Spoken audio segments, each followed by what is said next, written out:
Hey everyone, welcome back to Ion Radio, and this is the Backseat Admiral, and I'm John, and I'm a wizard. I show up exactly when I mean to.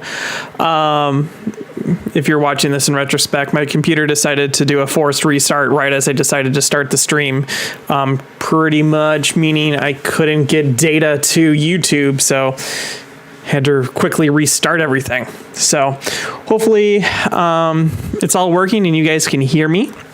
And if you can, just let me know in chat. And I'm going to just keep talking. Today is October 9th, 2022. And we're going to be going over our latest episode, Season 5, Episode 2. Looks like sounds good. Ken's in the chat. And Dumb Look is also, so glad that sounds good. Today we're going to be discussing two more of our people's lists. I should probably pull up who they are. Give me a second for that. It's amazing when one thing goes haywire, everything starts slipping out of your brain, you know? So today we're going to be discussing Ice Becker 2007. That's Ryan from our command stack. Moff Jerry's SSD list.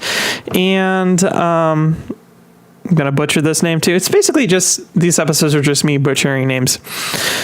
Bod Lino, this is Martuk list. So let's get right to it.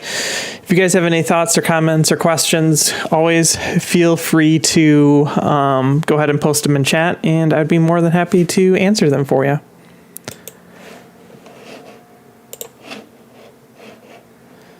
And of course, it reset my screens. Give me a second.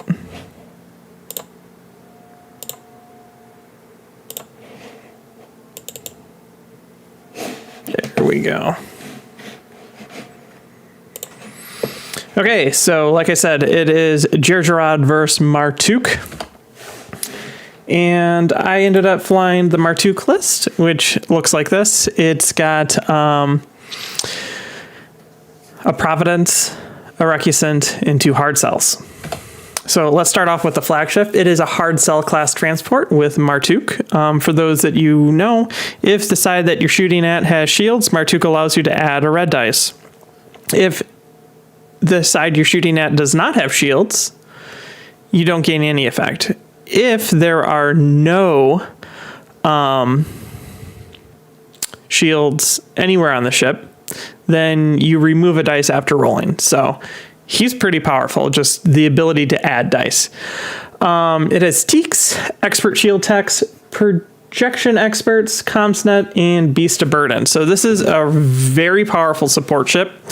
And what you basically can do with it is you do engineering. You Teaks engineering because you pretty much always want to be engineering. And you get whatever token you want for your ship or a token that you're going to throw to another ship.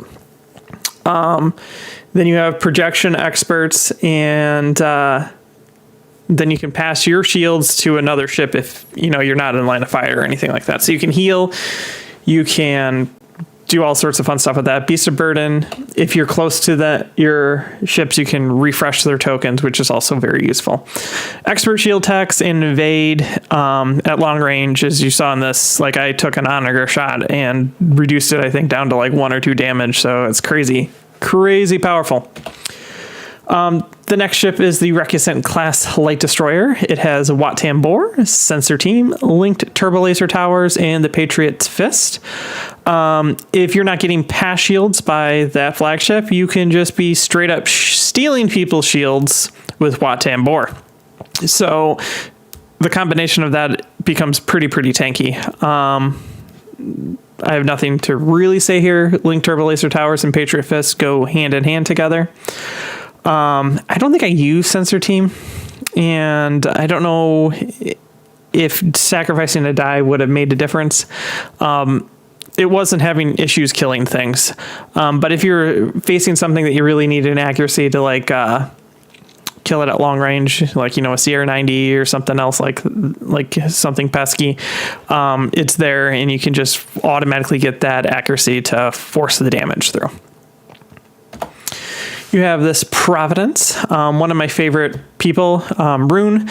He is able to steal tokens from other people, and it's one of my favorite effects to do. It really emphasizes how the CIS is. They're not about keeping droids alive. What they are about are keeping themselves alive. So he can steal tokens from other ships that are in range, and that helps him then power, like what you see on here, intensify firepower. You can just put like 2 concentrate fires and you steal 2 tokens. So then on turn 2, you intensify, steal another token, intensify on turn 3, use his 2 tokens, so that's 4 and 5, you get it, and then you discard it on 6, and you have intensify fed the entire game, and your ship can keep doing whatever it wants. It has early warning systems on it. This one I'm hit or miss on a Providence. It's the same, I'm kind of hit or miss on it on like MC80s as well. It just has such a large like side arc, front arc, just with the way it is. Like, I'm trying to think how I can, like this, like it, most of the time you can shoot at it at 2 angles at all times. So you can control kind of where they're shooting, but at the same time, you could use a different defensive retrofit and it might be better. So take it for what it is. Intensify, it just helps across the board, especially when you're rolling all those red dice to just be able to automatically convert over. Point defense ion cannons, which is really good when you get in close to just reroll and force rerolls. And then link turbo laser towers, because you're going to be throwing red dice, you might as well reroll them. And then even in like salvo, you have a red dice, so it's just always be rerolling. And then the last ship is a hard cell class transport with expert shield techs, auxiliary shield team, parts resupply, so you can throw those engineering parts out to everyone, because everyone's kind of like, let's stay alive. And then foreman's labor. And what's fun about this is if you get attacked at long range, your evade cancels the dice. You can use your redirect to reduce the damage by 1, and foreman's labor reduces the damage again by 1. So let's pretend you get hit by 5 hits. You cancel out a dice to 4. You brace it to 2. You expert shield tech it to why is my brain blanking? You expert shield tech it to 1, and then you foreman's labor it down to 0. So to do any damage to the ship at long range, you need a minimum of 6 damage, which is kind of nuts. That's it. I like the fleet. I enjoyed the fleet. It was way tankier than I thought it was going to be. Usually my hard cells just immediately explode, but I took like onager shots with them, and then I also took like a front shot of an SSD, and they both were able to walk away just fine. Like the one ended up 1 health, so it almost died, but it did very, very well. So I was very happy with the way it worked. That's about it I have to say for that. It's a fleet. It's a Mark II fleet that I would be willing to run again if I had time to run Mark II fleets, because Mark II fleets are like the main type of fleet that you see in CIS right now. So if you have any thoughts or comments on it, hit me up in the comments. I'm going to take a look and then continue on with the other fleet. The owner of this fleet is in the chat, so you can check out his thing. EWS is for squadrons. I can see that, but that only works on that initial rush-in of squadrons, and you have point defense ion cannons there to deal with squadrons as well. Through the same arc as the squads controlling ships. I could see it, but right now we're seeing heavily like double dice bombers in almost all factions except rebels. So I would just rely mainly on the PDIC and using something even like, I'm just a sucker for ECM, honestly. Just to guarantee using that brace, because when that brace gets locked down, this ship dies so fast.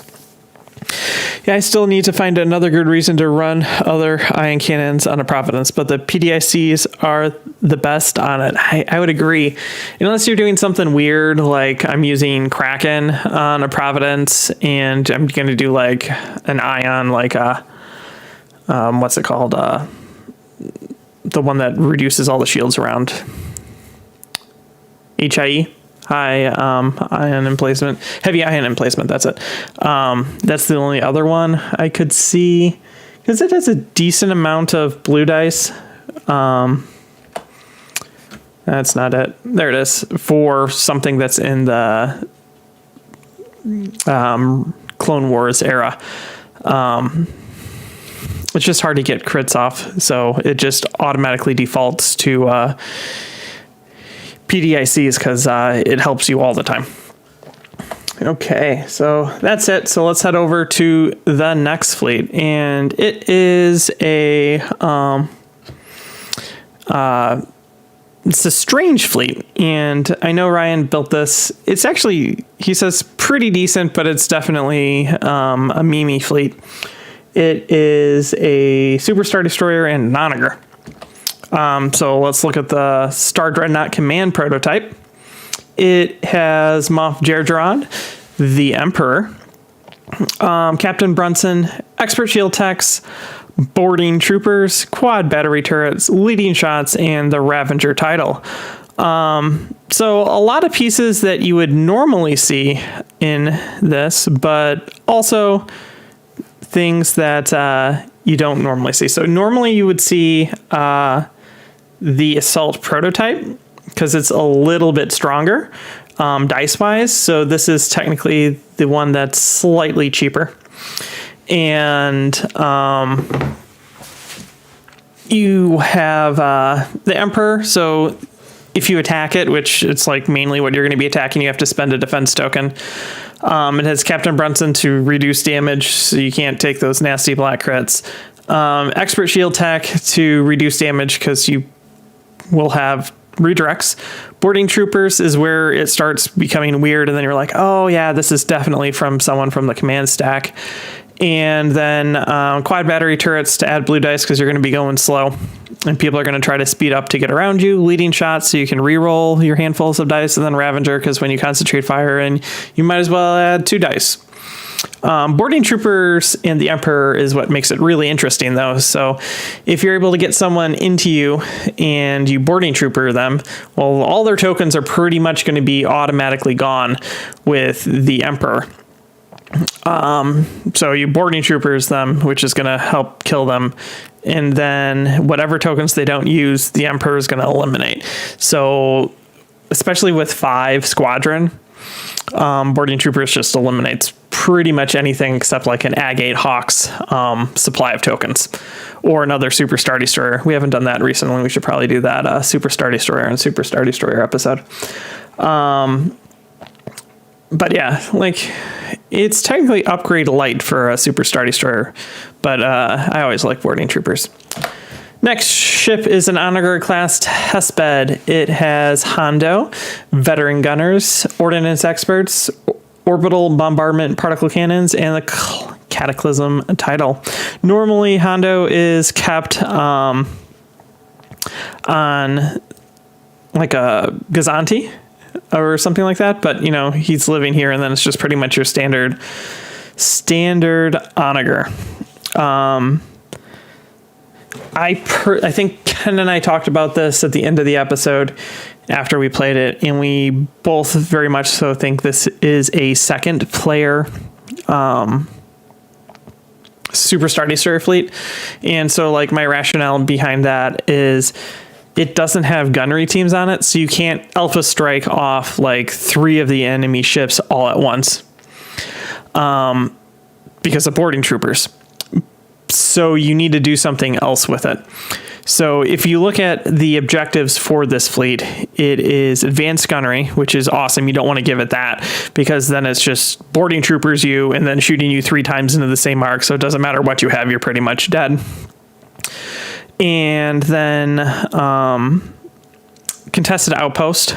So you kind of control where people are, and then you can just, like, you're not going to be able to shoot a Super Star Destroyer off of a outpost. And if you do, it's on turn 6 and they've already collected their points. And then Solar Corona, so you can get around that terrible disadvantage you have from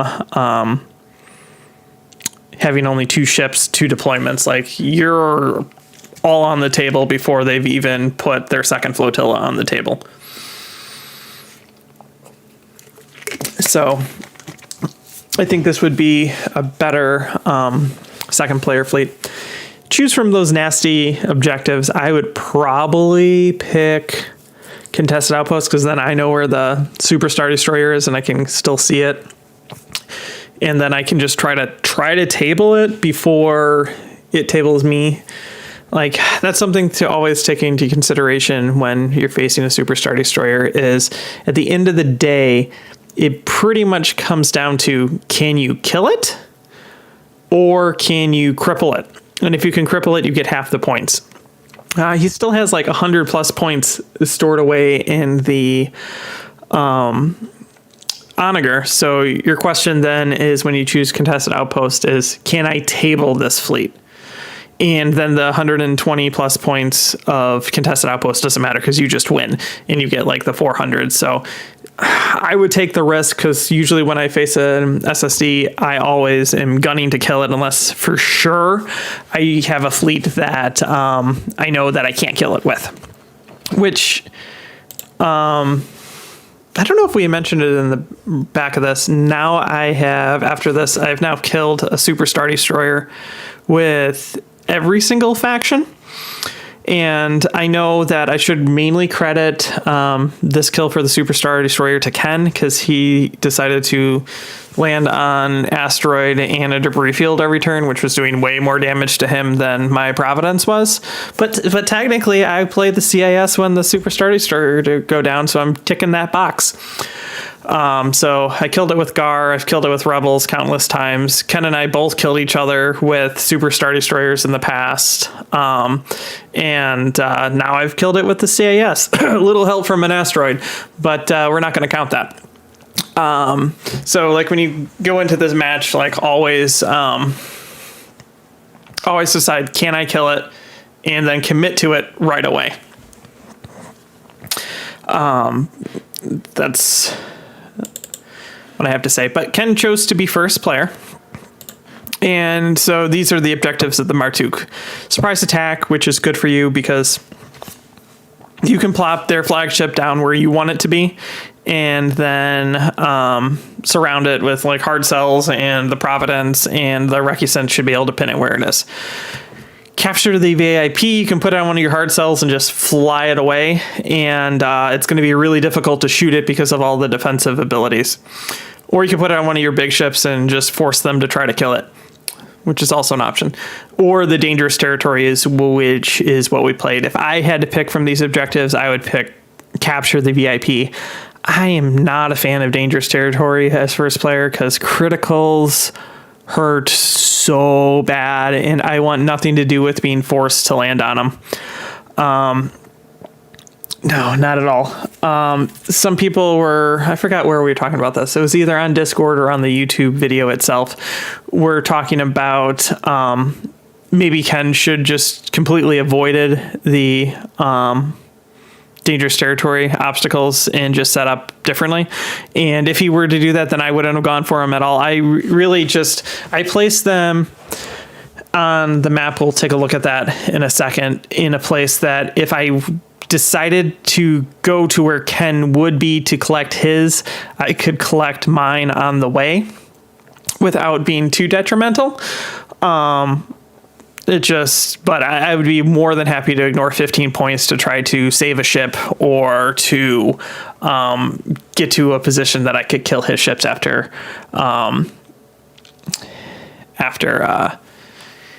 being around it. So let me check out chat to see where it is, and then we'll dive into how the match actually went. Double dice bombers are crazy good. Didn't really get enough mileage with ECM. EWS is multi-use. It is multi-use. But for me, in most situations, I honestly, now that I'm thinking about it, I haven't used ECM in a long time. Mainly because whenever I have ECM on a ship, it immediately means that Ken will never get an accuracy on that ship. So I really don't get my points out of it. And but the one time that you really need it to survive, it is such a get out of jail free card. It's hard for me to say that you shouldn't take it. Especially now, like in the last couple tournaments I've played, you know, the Chicago Open and then Gen Con, like having Agate, and it's just ECM for free. I just got to toss the token. I toss tokens out all the time as the free ECM that she gives you.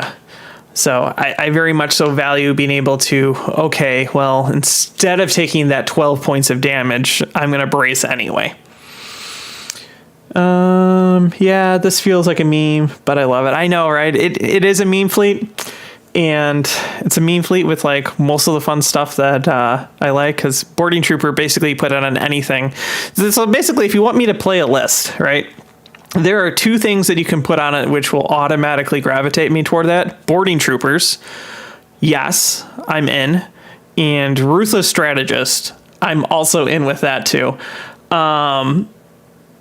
If you put that on a fleet, I'm like, so when can we get this to the table? Those are like two of my favorite cards, and I've always been trying to use them. So I'm glad someone else in the world really appreciates Boarding Troopers as much as I do, and I know that's Ryan. We talk about it all the time on the command stack, and then we also talk about it when we're getting ready for command stack or talking about tournaments. I'm like, you know what this really needs? Boarding Troopers. Yeah, I love Boarding Troopers. Yeah, Ken, you did do the asteroids to yourself. I'll talk about that in a moment. Oh yeah, it was on Discord. You're right.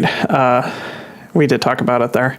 That was our conversation about just completely avoiding the obstacles. And honestly, like every fleet that I put ECM in, you just don't roll accuracies, and I never use it, or I just completely forget about it because it's like 3 points of damage and an accuracy. I'm not going to spend my brace on that anyway. Okay, so let's go into the game, show how obstacles deployed, and then go from there. Okay, so let's take a look here. My setup, Ken's setup. I dropped the station here, and I dropped this here. Mainly because station's the freebie you don't want to ever hand to the second player because you get it just for landing on it for free. And then if you can see, there's actually more obstacles on Ken's side of the table than there are on my side of the table, because I have absolutely no desire whatsoever to spend much time on my side of the table in the front side of a Superstar Destroyer or the front side of an Onager. That's just not where I would want to be at all. And so my game plan was to make it difficult for Ken to deploy his, because he has to be on the back edge, to deploy his ships. And then make him, if he decides not to play obstacles, that's cool. He can set up over here, and I can stream across the board to try to come on the side, or I can just straight up, go against him here. He's set up like this. Again, having two deployments is just so very hard, especially as first player, because you put your first ship down, like you put it here, cool. And then I can line up here, and then you put this here. Like, there's no good way to deploy against four, even though like we both have technically low deployments. Like, I still double out deploy them. My Recusent is here to pretty much just sprint straight across the board to try to kill the Onager. That's its only purpose in life. The Providence, I decided to run it down here to see if I could get around the Superstar Destroyer. It's the only ship that can really like hardcore tank. And then these ships, I knew that they would be a little tanky because they have the evade. I didn't realize how tanky they were going to be. And I was just going to try to force Ken to shoot them with the Onager, which sounds weird. Like I'm going to set up a shot with an Onager. But because that Onager shot has to be taken, if I can make you take it at extreme range, you're not Romney, so if I can obstruct it, even better. And then I could evade, hopefully. And then all of the little token shenanigans, I knew that they had some, I just didn't realize how actually tanky they were. And then I'm like, I would just heal them up and hopefully, lose a hard sell compared to a Providence or a Recusant is a great trade, as long as I can get across the board and try to pin you. So that's what I tried doing. Let's go to the next one. As you can see, I landed it here, collect a token, obstruct a shot, and it's going to be obstructed anyway here.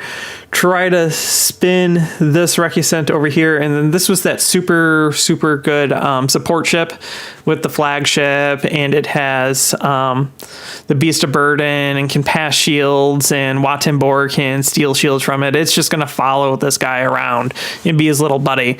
And the Recusant's not the Recusant, the Providence is just going, okay, speed 3, land on a station, try to get away. That's my goal. Ken decided it was too soon to try to kill himself on the obstacles, so he moved forward a little bit this turn, and then he was going to Gergerod onto it next turn. And that's what we see here. Onager took something. I managed to get this guy across. Pretty much everything now has dodged out of the Onager arc.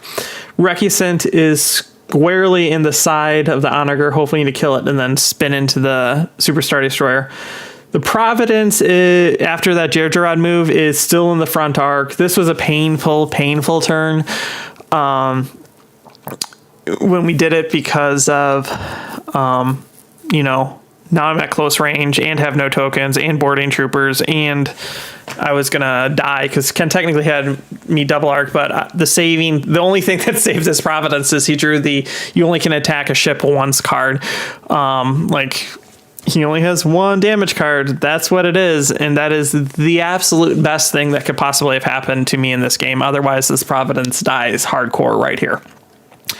And then what stinks for Ken here is the fact that the asteroid is like right here under him, and he can't turn anywhere. So if he keeps going straight, he's going to, at speed 1, he's going to take it like 3 more turns. If he turns, he's still going to take it. Like, it's at like the perfect pivot point. And this is something that you guys don't see on screen, but like that we talk about during the game. And that's why he chose just to ram me. He's like, at least you take a damage while I take a damage. Because he, at this point, was kind of stuck on this asteroid for at least 2 to 3 turns, even if he tried to Deirdre, because of where my Providence is positioned, kind of just pinning him so he can't turn either direction. So he's just stuck on it, which is unfortunate for him, really fortunate for me. So he's like, I'm going to take this 3 more times. So I'm going to ram you, and I only can attack a ship once. So try to eliminate all your shields and tokens and try to ram you and see if I can outlast you. That was kind of the horrible position he got in, especially because like you look forward and the station's right there, but it's like at least 2 turns away to get to the station. And the entire time on those next 2 turns, you're going to also take asteroids. Bad times. Yeah, that's all I have to say about that. It's bad. And then we just keep blasting each other. This was kind of like I kept making that sound of the opening of Revenge of the Sith when you see the Providence and the Venator like side pass each other. This is what it really reminded me of here. Both of them just opening up on each other as they like just slide by each other. Because you can like, it's like, because the Star Destroyer is so long, I have like a broadside and I can front shot it at the same time. And because of stupid Palpatine and the boarding troopers and taking tons of damage from Ken, like I had a lot of hard choices of like how to spend my tokens. One of the turns I did maybe 1 attack. I never used my salvo because that was my feed Palpatine token to just keep rolling. And then after the Onager went down, I had to try to reposition my whole fleet to come in to it.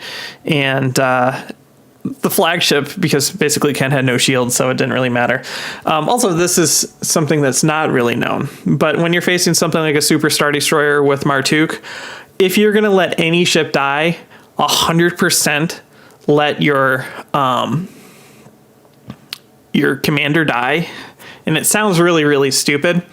But like in this case, Ken by the end only had like 1 or 2 shields left on the entire Super Star Destroyer. So pretty soon I'm going to be having to remove a die. So if I can suicide Martuk into it, I've already gained all that extra firepower from him from taking down all of his shields, and then I get no negative side effect because he dies. And that's like the perfect like CIS type of sacrifice that you need to kill it. Grievous would be proud. Throw Martuk off the airlock for the victory. Next, you can see the Providence is almost behind the Super Star Destroyer, and where is it? Here it is. This ship's gonna be coming on the suicide course right here. Everything else is like now just red ranging it from the side. This is the goal from the beginning. Try to get onto the side of it, because then it can't escape. And I think that does it at the end of this turn.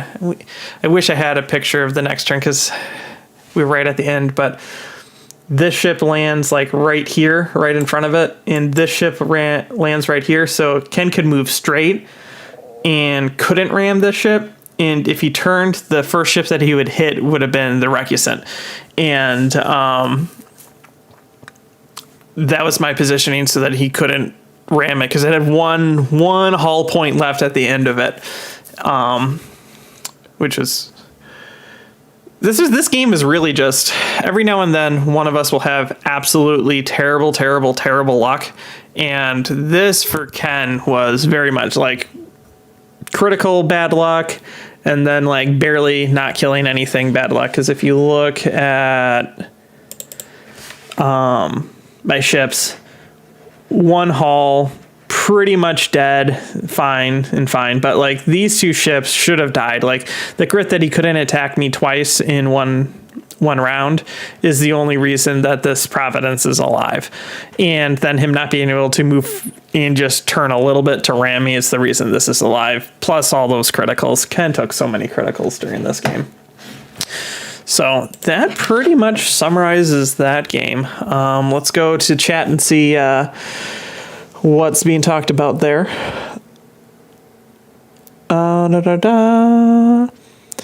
The only thing that would have been peak meme is Ken drawing structural damage on all those hits.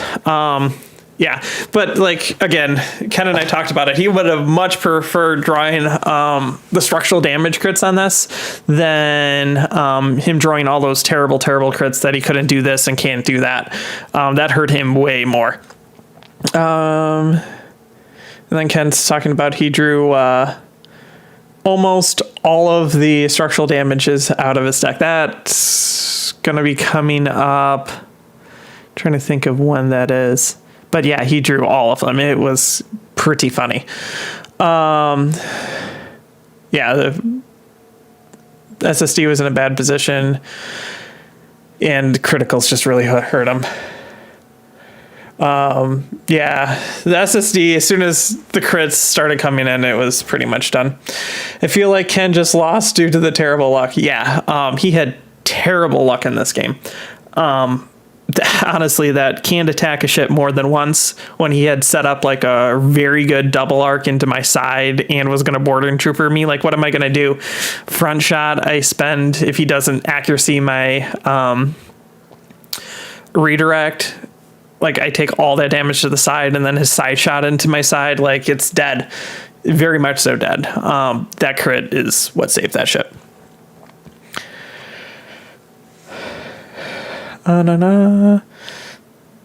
Yeah, the fleet tanked really well, and I was able to get almost all my shields back. And then as soon as like the Onager died, I didn't have to worry about that on the Providence. So like all the shields from one side got thrown to the other and just kept being dumped to that side. If you started the flagship at speed 2, you would have had benefit of Beast of Burden as well. So I was thinking about putting Beast of Burden into the back of the Providence. And I decided against it because it would have been an easier target to shoot at long range than the Providence, and then I don't get any benefit out of it, and then I have my commander's dead. So I figured it would be way safer for it to try to kill off the onager and then circle into the SSD than it was to just have it follow the Providence in. So that's my take on why I did it like that. So I think that pretty much wraps up the game. Ken and I always enjoy playing games, usually with Superstar Destroyers. And it's the same reason why last season's final we both really, really enjoyed. It's just like pick up all the dice, throw all the dice, and things blow up. And that's pretty nice. I know Ken did the math if he remembers for that game how much damage we actually did in that season 4 finale. He can pop it up and then I'll talk about that. But coming up this week in the Ion Radio world, we have another episode of Rebellion in the Rim. And we also have the next episode of season 5, episode 3. And let me pull up real fast what that episode is. So the next episode is going to be Radis versus Bale. This is actually, I personally think, one of the more interesting games that takes place during the whole season. So you should definitely turn into watching it. It's just both strange fleets, and they both do what they want to do, and that's always exciting to see. So I don't know. Ken's probably trying to look it up. So while he's doing that, again, big shout out to Ryan from our command stack for submitting his Super Mimi Jerjerrod SSD fleets. Sorry it had such terrible luck with all the crits that it drew. I can't even be at fault for that. That's all on Ken. I did damage to it, but all the terrible crits came from Ken's asteroid. And then also a big shout out to haven't finished computing the full data on the Executor battle season 4 finale, but end of turn 3, 89 damage was rolled, 65 was scored. I know we were over 100 each. Yeah, insane. 89 damage rolled by turn 3. That's a lot of damage. A lot of damage also went through. That's a pretty high percentage, 65 of it going through. But also a big thank you out to, I'm going to butcher it again, I'm just going to keep saying it, Bodolino, for your Martuk fleet. I really enjoyed it. Those hard cells were way tanky. Like, usually my hard cells just explode, but I was able to keep these like completely unharmed for most of the game. So I was excited about that. Yeah, bring Ryan's fleet back in a larger format for 6 and 7. What I think is funny about the two fleets is that we had just finished doing like season 4. We were in the filming process of finishing season 4. So we had like 2 back-to-back Palpatine Superstar Destroyers. I obviously hadn't seen Ryan's fleet and played that yet, and I had built the Executor with Palpatine mainly because that and Overload Pulse is super trolly, and I like that. So yeah, both were a lot of fun. If you guys have any questions, go ahead and ask them now. Probably going to wind down and call it a little bit early today after having, internet problems and things like that. Gonna head to bed then and call it a night for myself. I have work again tonight, so give it a few more seconds. But yeah, Rebellion in the Rim again this week, and the next episode of season 5, which again we're just continuing with using user submitted fleets for the entirety of season 5, which is nice because you get to see other people's ideas, actually what they come up with. Sometimes it's hard because you have to figure out how they want to use it. But it's cool to break you out of that mold for, or mold and expectation for how a ship works. Which I'm going to keep going back to these hard cells. Hard cells typically die really fast for me, but having them equipped this way kept them alive way better than I would have thought. So that's about it, I think. Okay, so thank you, Nathan. I'm glad you were able to join us tonight. So on behalf of myself, John, and Ken, who's in the comments, thank you very much for tuning in. Until next time, this is the Backseat Admiral, and you have been watching Ion Radio.